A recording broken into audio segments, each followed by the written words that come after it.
کل ایک بہت ہی اہم دن تھا۔ پاکستان کے سپہ سالار جنرل عاصم منیر نے بلوچستان کو پاکستان کی تقدیر اور ماتھے کا جھومر قرار دیا۔ انہوں نے دہشت گردوں کو للکارتے ہوئے کہا کہ تم کیا، تمہاری 10 نسلیں بھی پاکستان کا کچھ نہیں بگاڑ سکتی اور بلوچستان نہیں لے سکتی۔ عاصم منیر نے دو ٹوک پیغام میں واضح کیا کہ پاکستانی فوج ہر مشکل سے بآسانی نبرد ہو سکتی ہے۔ انہوں نے مزید کیا کہا آپ کو دکھاتے ہیں، پھر اسی پر بات کریں گے۔ تو عاصم منیر کل کھل کر گرجے اور کھل کر برسے۔ بلوچستان کے حوالے سے انہوں نے دو ٹوک پیغام دیا، اور اب سوال یہ ہے کہ جو دو ٹوک پیغام جنرل عاصم منیر نے دیا ہے، کیا اس بات کی غمازی کر رہا ہے کہ there is something big that is going to happen in Balochistan? اس کو اس کانٹیکس میں بھی ملا کے یہ رکھیے کہ اس سے پہلے جو ایک بہت بڑی کانفرنس ہوئی تھی اور اس میں کہا گیا تھا کہ اب ہم ایکشن پلان بنانے جا رہے ہیں، تو کیا کہا جنرل عاصم منیر نے، آپ کو دکھاتے ہیں۔ There's a brain drain which is taking place in Pakistan. Oh, come on, is it just the brain drain? Is it not the brain gain which has taken place? That we have sent such fantastic ambassadors abroad that you are representing our country in every nook and corner of the world. Is this the brain drain? And if this is the brain drain, then we would like to continue with this brain drain for an indefinite period of time. Whatever little bit of the terrorism which is taking place in the country, and the people say, and the people they are mostly propagating, that with this kind of security situation, there won't be any investment coming to Pakistan. Well, to them, they must hear me very clearly now. You think terrorists, they can take away the destiny of the country from us? If this great Pakistani nation and the Pakistani armed forces, if 1.3 million Indian army with all their wherewithal, if they cannot intimidate us and they cannot coerce us, these terrorists can subdue the armed forces of Pakistan. اور بلوچستان جو ہے، جو کہ پاکستان کی destiny ہے، ٹھیک ہے، جو کہ پاکستان کے ماتھے کا جھومر ہے، تم 1500 بندے کہو گے کہ جی ہم اس کو لے جائیں گے، تمہاری اگلی 10 نسلیں بھی نہیں لے کے جا سکتی۔ اسی پہ بات کر لیتے ہیں۔ دفاعی تجزیہ کار بریگیڈیئر ریٹائرڈ حارث طوال صاحب آج ہمارے ساتھ صبح موجود ہیں۔ حارث صاحب، very good morning, thank you so much for your time Haris صاحب۔ اور اپنے ایکسپیرینس سے بتائیے کہ last time like all army chiefs جنہوں نے گفتگو فرمائی، جنہوں نے کبھی تقریر کی، they have their own style of speaking, ان کا اپنا ایک طریقہ ہوتا تھا، ان کا ایک اپنا پیشنیٹ ایک جذبہ ہوتا تھا، but the way General Asim Munir delivered the keynote speech yesterday, it was not just the speech, it was the passion, and it was the passion being supported by the whole nation. کیا کہیں گے اس پہ؟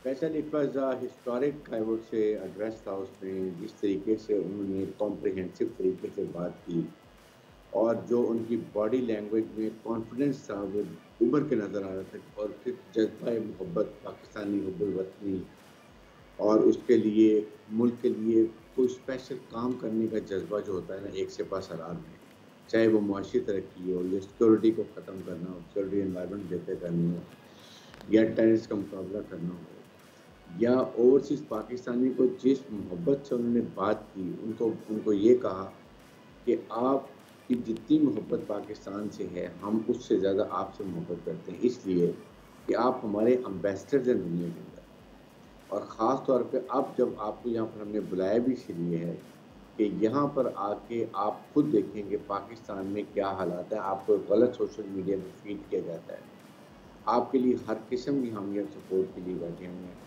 اور اب جب یہاں سے آپ جائیں گے، جب آپ کو سمجھ آ جائے گی اور آپ کو سمجھ آ چکی ہے، تو پھر دنیا میں جا کے جب آپ کی پوری دنیا میں پاکستان کا نام روشن کریں گے، I think that is a great thing, اور اس پہ ہال جو ہے وہ تالیوں سے گونج اٹھا، پھر اینڈ میں جب خاص طور پر چیف آرمی اسٹاف نے پاکستان زندہ باد کا نعرہ لگایا تو whole convention was really sounding like, آپ اندازہ نہیں کر سکتے کتنی جوش و بلبلہ تھا وہاں پر، اور اس کے ساتھ پھر انہوں نے جو بات کی کہ یہ مٹھی بھر 1500 دہشت گرد، جب دشمن کی 13 لاکھ فوج ہمیں کورس نہیں کر سکتی، ہمیں انٹیمیڈیٹ نہیں کر سکتی، اور یہ ہمیں کریں گے، ہم یہ 10 سال 10 نسلیں بھی ان کی لگے تو پاکستان مسلمان نہیں سکتا، بلوچستان جو ہے یہ پاکستان کا ترقی کی روشنی ہے اور یہ ہمارے ماتھے کا جھومر ہے. ہم بلوچ سرداروں کے شکر گزار ہیں, ان کی تعریف کرتے ہیں جس طریقے سے وہ ساتھ مل کے کر رہے ہیں. اور جب تک آپ کی مسلح فوج کے ساتھ پاکستان کی قوم کھڑی ہے, پاکستان میں کوئی نقصان نہیں پہنچا سکتا. ایبسلیوٹلی. بالکل. جی حارث صاحب, جو عاصم صاحب کا بیان ہے وہ آبویسلی بہت ہی انتھوزیازم کے ساتھ اور بہت ہی جذباتی اور بہت ہی زبردست بیان ہے. انہوں نے کہا کہ ہم جلد قلعہ کر دیں گے. تو کیا ہم یہ نتیجہ نکال سکتے ہیں ان کے بیان سے کہ کسی بڑے آپریشن کی تیاری ہو رہی ہے؟ دیکھیں, بڑا آپریشن آلریڈی چل رہا ہے. یہ جو انٹیلیجنس بیسڈ آپریشن ہے 180 آپریشن پر ڈے ہو رہے ہیں اور یہی عزم استحکام میں لگا کہ ہم کیپیسٹی بڑھائیں گے. ہم نیا آپریشن نہیں کرنا چاہتے, ہم سارے بلوچستان میں آپریشن نہیں کرنا چاہتے. وی وانٹ کہ ہم ان کے خلاف انٹیلیجنس آپریشن کرتے رہیں, صرف اس کی کیپیسٹی بڑھا دیں. نمبر 2, چیف آرمی اسٹاف نے بڑی کلیئر بات کی ہوئی ہے کہ دیکھیں فوج نے تو تہیا کیا ہوا ہے کہ ہم نے دہشت گردی کے خلاف آپریشن کرتے رہنا, ان کو مارتے رہنا, شہادتیں دیتے رہنا, قربانیاں دیتے رہنا. لیکن اگر آپ یہ چاہتے ہیں کہ ملک سے جڑ سے دہشت گردی ختم ہو جائے, اس کی طریقہ ہے کہ پوری قوم کھڑی ہو. Number 1, element of national power جتنے بھی ہیں سب اکٹھے کیے جائیں اور انلیگل اسپیکٹرم جس میں ہنڈی کا پیسہ, نارکوٹکس کا پیسہ, اسمگلنگ کا پیسہ, یہ جو فائنینشیل ٹیررزم میں آتا ہے اس کو ہم نے روکنا. یہ ساری چیزیں مل کے جب آپ آپریشن کریں گے تو دیٹ از کالڈ عزم استحکام. آپریشن اسی طرح ہوتے رہیں گے. بالکل. یہ پتہ ہے دشمن کی ہم پوری فوج کو ایک جگہ جھونک دیں اور عوام کے ساتھ اس کو لڑائیں اور پھر اب وہ فوج اور عوام میں گیپ ڈسکیں. تو ہم نے انٹیلیجنس بیسڈ آپریشن رکھیں گے. بالکل. لیکن ڈر سے ختم نہیں. That is what is the aim of this عزم استحکام. اور اسی سے سر ایک چیز جو بات گفتگو ہوئی ساری چیزیں نا, ون پوائنٹ ٹو پونڈر کہ جس میں پاکستان ہمیشہ سے کہتا رہا ہے after the U S left Afghanistan, آپ بھی ہمیشہ سے یہ کہتے رہے ہیں اور اب تو امریکہ نے خود بھی اس پہ مہر ثبت کر دی ہے کہ جو اسلحہ چھوڑ کے بھاگے تھے امریکی افغانستان میں وہ پاکستان میں استعمال ہو رہا ہے. اور اب جعفر ایکسپریس کے بھی حوالے سے یہ چیز آ گئی ہے کہ وہ اسلحہ وہاں استعمال ہوا ہے. اب یہ ایک ملٹی پرونگ سچویشن ہے کیونکہ واشنگٹن پوسٹ نے خود یہ کہہ دیا ہے اس کو ٹیکل کیسے کیا جائے, کیونکہ وہ تو دیکھیں وہ تو چھوڑ کے چلے گئے. Now what to do. اور ایسے معاملات میں ہوتا ہے کیا سر ایز اے سولجر, مجھے یہ طرح پالیسی بتائیے کہ اگر ایک ملک چھوڑ کے بھاگ گیا اور اب اس کا چھوڑا ہوا اسلحہ دوسرے, ناٹ دا ملک but the miscreants are using, تو پھر اس پہ پالیسی کیا ہونی چاہیے؟ پاکستان کس عدالت میں جائے, جا کے شکایت کرے, کیا کرے, یا پھر معاملات اپنے ہاتھ میں لے؟ دیکھیں, ایک تو یہ ہے کہ واشنگٹن پوسٹ نے رپورٹ دی ہے اور اس پہ جب ہمیں پہلے سے معلوم ہے, امریکن کو بھی پڑے, ٹرمپ بھی کہہ چکے ہیں کہ ہم نے 7,77,000 صرف رائفل چھوڑ کے ہیں, اس کے 70,000 کے بختر بند گاڑیاں دوسرا سامان وہ چھوڑ کے ہیں اور ان کا یہ ہمیں واپس کریں.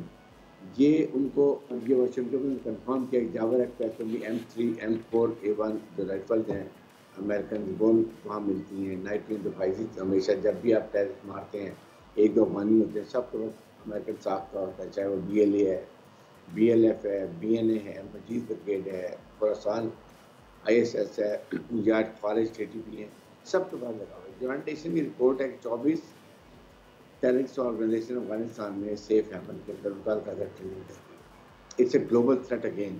سو Pakistan is fighting at the global terror. ہمیں ملٹی پرونگ اسٹریٹجی دیکھیں اس طرح چاہیے کہ آپ افغان حکومت سے کھل کے بات کریں, دو ٹوک بات کریں. بالکل. اور اگر آپ نہیں کرتے ہیں تو then these are the option بھی ہے. ہم ٹیکنالوجی استعمال کریں گے, سرجیکل اسٹرائک استعمال کریں گے, آپ کو لاجسٹک سپورٹ بند کریں گے. We want one thing only from you, اپنی سرزمین آپ نے کمٹمنٹ کی تھی کسی ٹیررسٹ آرگنائزیشن کو استعمال نہیں کریں. نمبر 2, امریکن بھی کھل کے بات کریں گے, انڈیا کو نکیل ڈالیں. انڈیا از بین ٹیررزم اور کے ساتھ مل کے بلوچستان میں افغانستان کابل ایمبیسی میں سب کچھ اکٹھے کرتے ہیں, وہاں سے ٹیررسٹ آپریٹ کر رہے ہیں. نمبر 3 بات ہے کہ اپنے ملک میں دیکھیں اپنے اس ریجن کے اندر رشیا ہے, چائنا ہے, ایران ہے, پاکستان ہے, ان اور سینٹیشن سب مل کے ایک سیکورٹی اپنا امبریلا بنائیں, سیکورٹی کانفرنس کریں, سیکورٹی اسٹریٹجی بنائیں کہ ہم نے افغانستان کو کیسے کنٹرول کرنا ہے. افغانستان پیسفل ہوگا تو پاکستان کا سی پیک بنے گا اور گوادر پورٹ آپریشنلائز ہوگا. ہماری کنیکٹیوٹی سینٹرل ایشیا سے افغانستان کے تھرو ہوگی اگر افغانستان پیسفل ہوگا. اسی لیے وہاں پر ویپن ایمونیشن چھوڑا گیا, انڈیا پہنچا ہے کہ افغانستان میں لڑائی جھگڑا ٹیررسٹ آرگنائزیشن مینس کہ نہ ہماری کنیکٹیوٹی ہوگی, نہ ہمارا سی پیک بنے گا. بلوچستان میں وہ کوشش کرتے رہیں گے یہ سازش کرنے کی اور ہمارا گوادر پور آپریشن نہیں ہوگا. سو ہمیں یہ بات, اور او ای سی کے پلیٹ فارم پہ جائیں, دنیا کو انڈین جو ایجنڈا ایکسپوز کریں. انڈین گلوبل ٹیررسٹ ہے, آپ کے سامنے کینیڈا میں اس نے سکھوں کو مارا ہے, امریکہ میں سازش پکڑی گئی, انہوں نے آسٹریلیا میں کیا, انگلینڈ میں کیا. وہ خود انہوں نے کہا ہمارے 20 پاکستانی مارے ہیں جو کشمیر کاز میں کر رہے تھے. تو آئی تھنک اس کو پوری کوشش کرنی کہ ایف اے ٹی ایف میں لے کے جائیں, وہاں اس کو بلیک لسٹ میں ڈالا جائے. So all these thing have to be done aggressively and proactively. That is what is the answer for this operation. جی حارث صاحب, ابھی آپ نے بی ایل اے کا ذکر کیا, افغانستان کی بات کی, تو افغانستان میں طالبان حکومت کے باوجود, جن سے ہمارے اچھے مراسم ہیں, ان کے اقتدار میں ہونے کے باوجود بی ایل اے وہاں کیسے آپریٹ کر رہا ہے؟ دیکھیں وہاں پر ان کو افغان عبوری حکومت کی ٹیسٹ انڈرسٹینڈنگ ہے, ٹیسٹ سپورٹ ہے. یہ فارجوں کو بھی سپورٹ کرتے ہیں, بلوچستان میں بھی کرتے ہیں, انہیں میں سے ملے ہوئے ہیں. آئی تھنک پاکستان کو چاہیے کہ امیڈیٹ ان سے بات کر کے بولڈ سٹیپ لے کے ان کو لاجسٹک سپورٹ بننا. ہم ان کو آٹا بھی دیتے ہیں, ہم ان کو گندم بھی دیتے ہیں, ہم ان کو چینی بھی دیتے ہیں, ان کو فرٹیلائزر بھی دیتے ہیں, باقی بھی ہم لاجسٹک سپورٹ کرتے ہیں. تو کہیں تو پھر ہم ان کو چیک کریں گے تاکہ ان کو جب پنچ اور پھر افغان یہ جو ریفیوجیز ابھی بات کی ہے کہ 31 مارچ کے بعد جانے تھے, ان کو ہمیں اور سختی سے بھیجنا چاہیے. 15 لاکھ افغان ریفیوجیز پاکستان میں ہیں, جہاں پر ٹیررسٹ آ کے چھپتے ہیں, ان کی سہولت کاری ہوتی ہے, یہ ان کی بریڈنگ پلیس ہے. سو جب ہم ان کو نکالیں گے تو پھر یہ پتہ چلے گا افغان گورنمنٹ کو کہ کس طرح اکنامک کرنچ ہوتا ہے. جب یہ وہاں جائیں گے اور وہاں جا کے ان کے لیے کریں, کیونکہ یہ افغانی یہاں پر یہ اسٹریٹ کرائم بھی کرتے ہیں, نارکوٹکس کو بھی ڈیل کرتے ہیں, ہر قسم کی کرمنل ایکٹیویٹیز کرتے ہیں. سو ہمیں یہاں پر سختی سے امریکن کسی پریس میں نہیں آنا چاہیے کہ جب بھی روک لیں نہ بھیجیں. وائی شوڈ دنیا میں کہیں یہ ریفیوجیز کو پورے ملکوں میں پھرتے ہیں, ان کو ایک جگہ الوکیٹ ہوتی ہے, فینسنگ ہوتی ہے, اس کے اندر یہ رہتے ہیں. ابھی ہمارے پاس 1.4 ملین افغان ریفیوجیز ہیں جو رجسٹرڈ ہیں United nation high commission of refugees کے, ان کو ہم نہیں نکال رہے. لیکن کم از کم جو اللیگل ہیں, جن کے پاس پی او آر ہے یا اے سی سی ہولڈرز ہیں, ان کو تو ہم نکالیں, بھیجیں ان کو اپنے ملک میں. وائی شوڈ بی کیپ مہمان نوازی جب ان کو ہمارے ساتھ نہیں ہے. All right, brigadier retired Haris Nawaz صاحب, بہت شکریہ آپ کے وقت کا, thank you. And again once again it was one impressive event, it was one impressive keynote speech by the سپر سالار. چلیے سبسکرائب کریں اور بیل دبائیں تاکہ کوئی خبر رہ نہ جائے.